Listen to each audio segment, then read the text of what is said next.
Le burn-out autistique est un état spécifique aux personnes autistes. Il est encore peu connu et difficile à appréhender. À travers ce reportage, nous souhaitons informer et sensibiliser les personnes autistes, leur entourage et les professionnels qui les accompagnent. Pour commencer, découvrons ensemble les effets du burn-out autistique à travers le témoignage de Nadine. Je suis actuellement en burn-out autistique qui a probablement commencé il y a environ 5 ans. J'ai passé par énormément de phases, mais ça a quand même pu arriver au diagnostic TSA. Tout paraissait être une montagne. Par exemple, prendre une douche, me brosser les dents pouvait devenir très compliqué. Je n'arrivais plus à rien. C'est presque la sensation de régresser en fait. J'avais l'impression que tout ce que j'avais pu acquérir avec le temps euh, s'envolait. C'était plus que tout ce que j'avais pu vivre avant. Euh, je je n'arrivais plus à rien. Au quotidien, je suis déjà hypersensible, beaucoup au bruit, beaucoup à la lumière. Et je remarquais en fait que tous mes sens étaient à vif, cette sensation que tout est toujours trop. Au début, je pensais que c'était une passade, heu et au final, ça allait dans le pire à chaque fois. Peu importe ce que je pouvais faire, ça remontait, jamais. Le burn-out autistique, ce n'est pas seulement être très fatigué, c'est un épuisement profond et durable qui apparaît quand les exigences du quotidien dépassent trop longtemps les capacités de la personne et sans soutien suffisant. Ce qui le caractérise, ce n'est pas seulement l'intensité de la fatigue, mais aussi le fait que l'énergie ne revient plus vraiment. Des choses ordinaires, parfois très simples, deviennent difficiles, voire impossibles. La personne peut avoir l'impression de perdre ses automatismes, de ne plus y arriver, et de supporter beaucoup moins qu'avant le bruit, la lumière ou les interactions.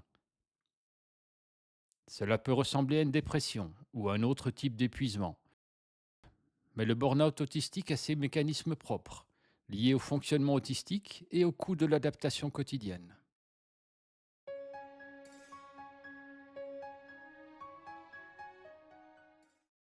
La dépression est un trouble de l'humeur, caractérisé par une altération durable de l'état émotionnel.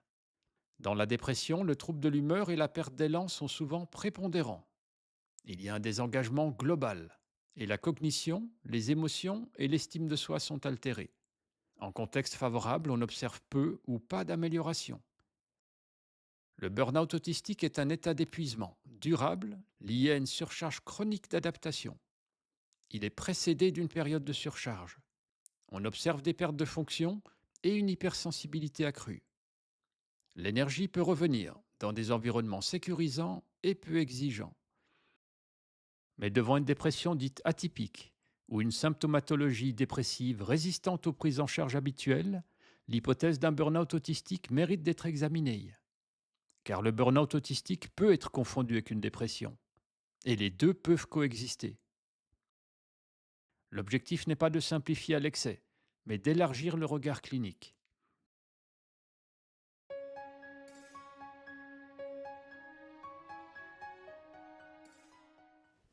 Peu importe la situation, il y a une analyse permanente de l'environnement, des personnes qui pourraient être là. Donc c'est quelque chose qui est toujours en arrière-plan dans l'esprit, de tout calculer, d'essayer de se fondre soit dans la masse ou alors en face, de faire un peu un effet miroir avec la personne. Tout ce que je voulais, c'était pouvoir assurer les besoins des autres parce que j'avais l'impression que ça allait me faire accepter. Euh, donc je dirais que je négligeais même tout finalement, enfin, mes besoins, ma propre personne, ce qui aurait pu me mettre plus confortable. J'ai appris un peu plus à me connaître, à comprendre mon fonctionnement et je me rends compte aujourd'hui que, ce cette suradaptation camouflée constamment, heu, a a pris toute mon énergie et a fini par causer cet épuisement, qu'aujourd'hui je me rends compte qui est ce burn-out, autistique. Le burn-out autistique ne vient pas d'un manque de volonté ni d'un défaut personnel. Il apparaît souvent quand de nombreuses sources de stress s'accumulent trop longtemps. Surcharge sensorielle, imprévue, exigences sociales, pression scolaire ou professionnelle, charge administrative, manque d'aménagement et nécessité de se camoufler pour avoir l'air de fonctionner normalement. Pris séparément, ces efforts peuvent sembler gérables, mais additionnés jour après jour, ils finissent par coûter énormément d'énergie. Ce ne sont pas seulement les grands événements qui épuisent, ce sont aussi les petites contraintes répétées, les micro-demandes permanentes et l'obligation constante de s'adapter. Le burn-out devient alors la conséquence logique d'un environnement trop coûteux et pas assez soutenant.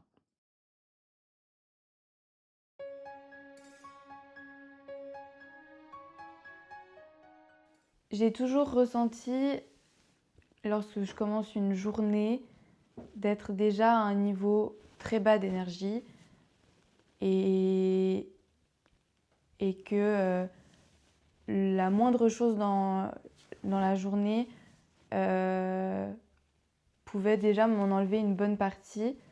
Je peux me réveiller un matin en me rendant compte que ça va pas être possible, que si j'ai des choses de prévues, je vais devoir tout annuler, probablement devoir rester dans mon lit dans le noir parce que, il y a de nouveau justement cette sensation de trop. Tout est submergent.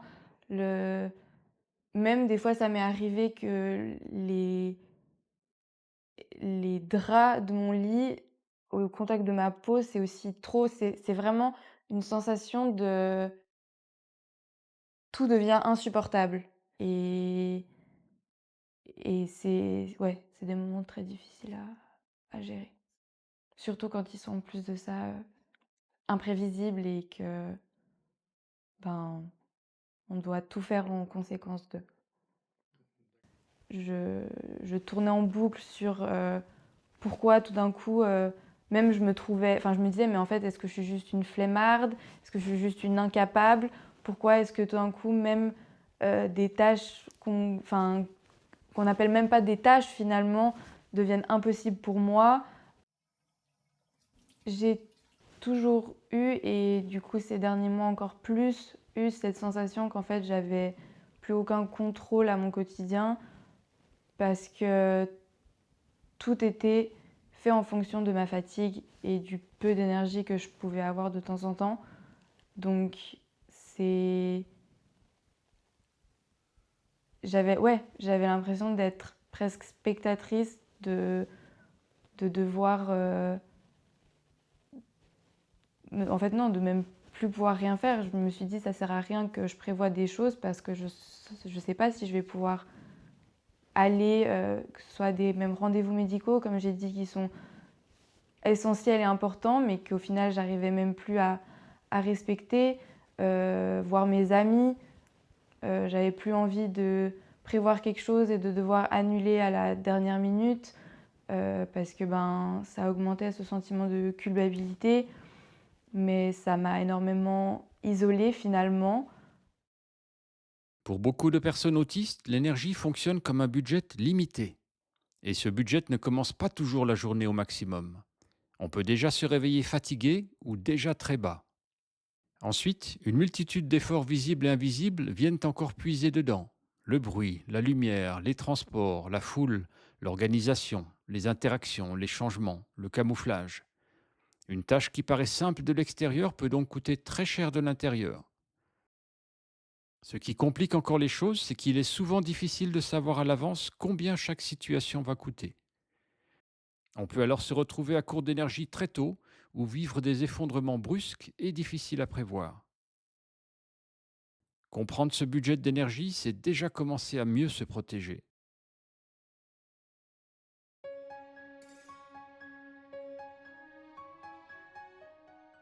Je pense que pour les proches, c'est compliqué, même voire impossible de comprendre ce qu'on vit, hem, parce que pour eux, c'est aussi quelque chose d'inattendu et même pour les personnes concernées, c'est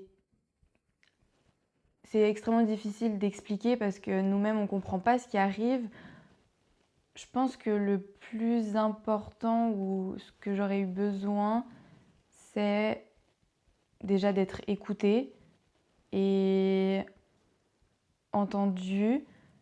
Je pense qu'il aurait été extrêmement utile, c'est que très rapidement, ben, mes proches se rendent compte de mes difficultés et de pouvoir ben, m'aider dans le quotidien, par exemple aller faire mes courses, me faire à manger ou m'apporter à manger, dans les tâches ménagères aussi, pour justement alléger le plus possible tout ce qui pouvait, tout ce qui pouvait me prendre en termes d'énergie. Malgré la fatigue, j'ai continué comme, comme les choses étaient prévues et j'ai énormément tiré sur la corde. Je pense que j'avais pas envie de m'avouer que mon état s'empirait. Heu, donc je pense qu'effectivement une mise à l'écart ou un allègement assez, prononcé aurait facilité beaucoup de choses. Ce qui aide n'est pas seulement de se reposer. Beaucoup de personnes décrivent une différence importante entre le repos et le répit. Le repos peut vouloir dire d'arrêter de faire quelque chose. Le répit, lui, suppose aussi que la charge mentale baisse réellement. Moins de demandes, moins d'obligations, moins d'inquiétudes, et un environnement où les besoins sont respectés. Cela peut passer par des aménagements concrets, une réduction des sollicitations, une meilleure prise en compte des besoins sensoriels, mais aussi par une aide très pratique pour alléger le quotidien, les repas, les courses, le ménage, l'organisation. Le répit n'est ni un luxe ni une faiblesse, c'est une condition de protection, et souvent une condition de récupération.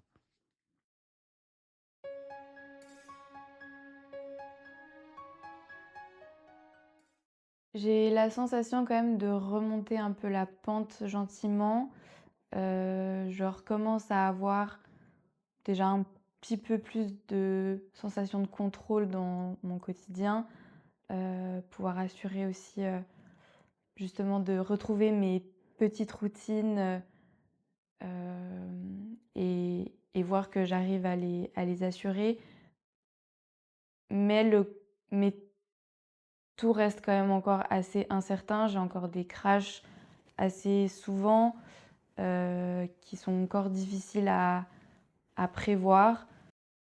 Je dirais que, en tout cas, une des choses les plus importantes pour moi, j'arrive à revoir des amis et apprécier le moment, parce que c'était aussi une notion que j'avais perdue.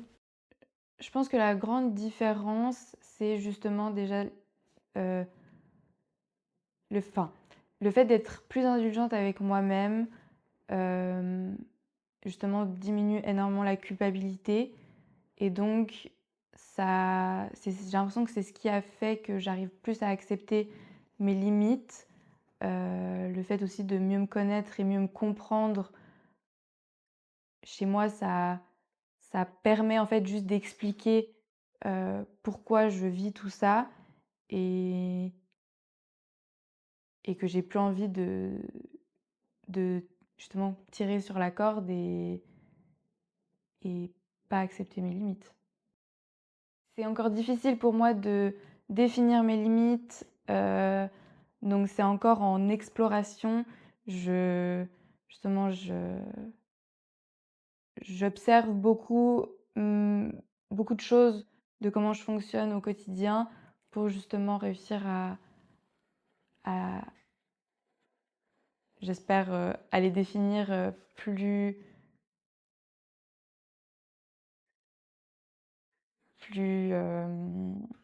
précisément J'ai l'impression d'avoir enfin des outils, des choses claires que je peux mettre en place et c'est tout un réapprentissage du quotidien de ouais, de pouvoir vivre, mais de manière plus confortable et juste viable sur le long terme. Je pense que oui, il y a plein de changements à faire, heu, qui est déjà quelque chose de pas très facile et et donc c'est en fait, c'est tout qui est chamboulé pour aller vers le mieux, mais c'est tout un chemin à parcourir, donc effectivement, c'est pas juste se reposer. Il n'existe pas une seule manière de traverser ou de dépasser un burn-out autistique. Certaines personnes retrouvent progressivement un fonctionnement proche d'avant. D'autres avancent plus lentement, avec des hauts et des bas, et doivent réorganiser durablement leur quotidien. Souvent, il ne s'agit pas simplement de revenir comme avant, mais d'apprendre à vivre autrement, mieux connaître ses limites, être plus indulgent envers soi-même, mettre en place des repères plus protecteurs et construire une vie plus vivable à long terme. Ces différences sont normales. L'enjeu n'est pas de correspondre à une trajectoire idéale, mais d'aller vers plus de sécurité, plus de stabilité et plus de qualité de vie.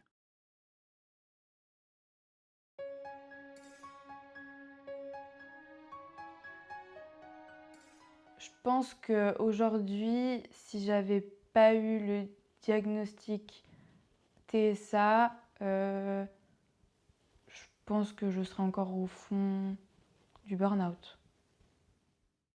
Ça a pris quand même 2 ans avant de comprendre le burn-out, enfin, entre le burn-out et le diag, mais c'est le diagnostic, il a permis de justement d'aller dans cette direction et de pas errer justement sur les problèmes de sommeil, de fatigue, de dépression.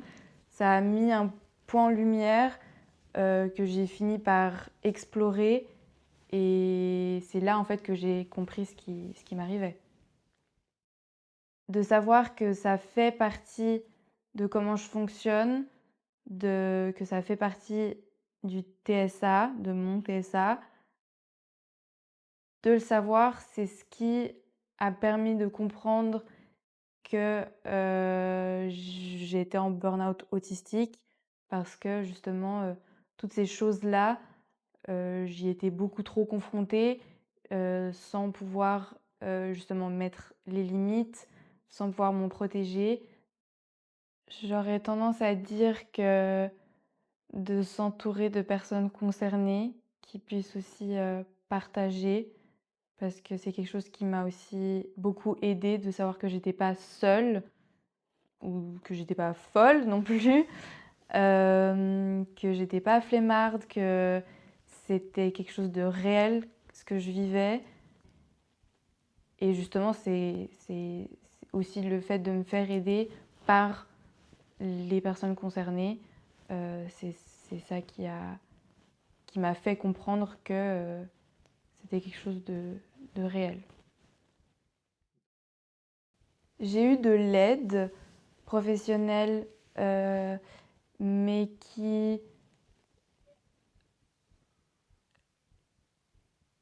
hem, l'aide professionnelle que j'ai pu avoir m'a aidée jusqu'à un certain niveau, mais malheureusement, c'était une équipe qui était pas spécialisée dans le TSA et donc ça a ses limites. Prévenir un burn-out autistique, ce n'est pas demander à la personne de faire encore plus d'efforts.